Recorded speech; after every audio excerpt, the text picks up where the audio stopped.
I'm Tracy, and I was diagnosed with breast cancer earlier this year at 42. When I first was diagnosed, what you could imagine happened. I was extraordinarily upset.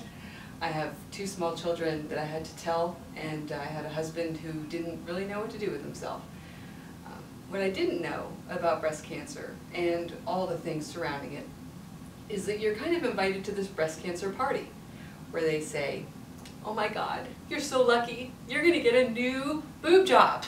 And oh my God, you're so lucky because your boobs are never gonna sag.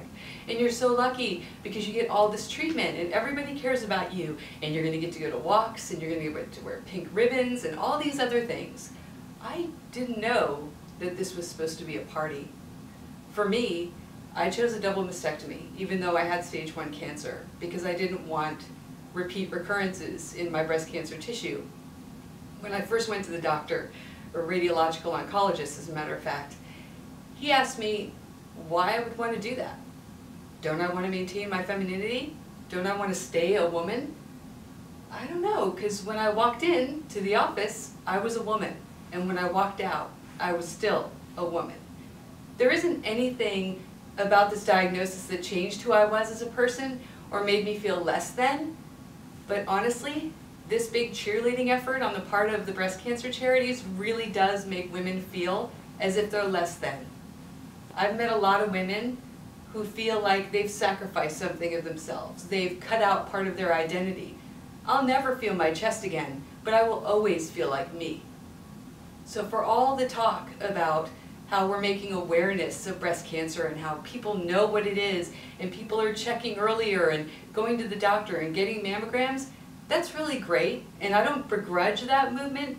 What I do begrudge is that the second you do get checked and the second you find out, you no longer matter. They estimate that about 250,000 women in this country live with metastatic breast cancer. That's when, after you've had the surgery and the chemo and the radiation, it spreads throughout your body and you die.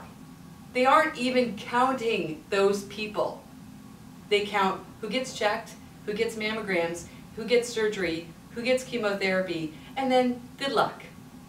Go to a walk, wear a pink ribbon, put a sticker on your car. We all support you because you just got a new boob job. You're okay now, right? That is a fundamental problem with breast cancer. There are women who, and men, that are, by the way, being completely ignored in this effort, that suffer PTSD as a result of cancer. It's just like any other cancer.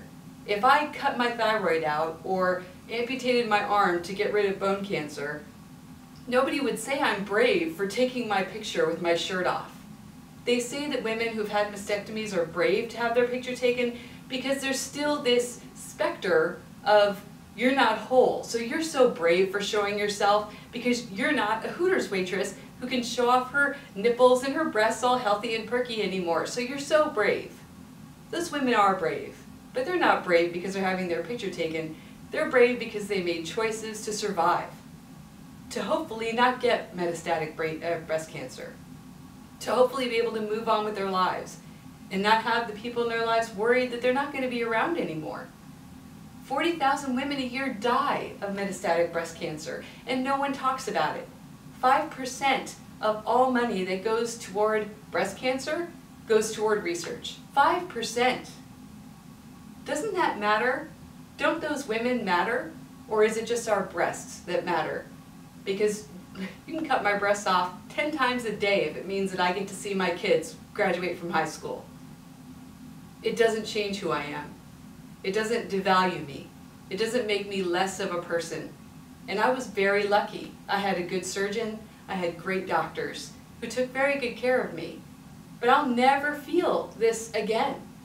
There are a lot of things I'll never experience again. I'll never be able to wake up every day and think that the next day is coming for granted. Ever. I know what I stand to lose. I know I could wake up one day and be told that I have 3 or 4 or 5 years to live. This is not a party. This is not fun. This is not a cheering session. This is real women and men who face life and death every day and have to put up with friends and family and church members and doctors and all these people who care more about what they look like physically than them being around to talk about their lives 20, 30 years from now. There's a lot that's been done in terms of awareness, and great, I'm glad, really. Now can we stop talking about it and do something about it?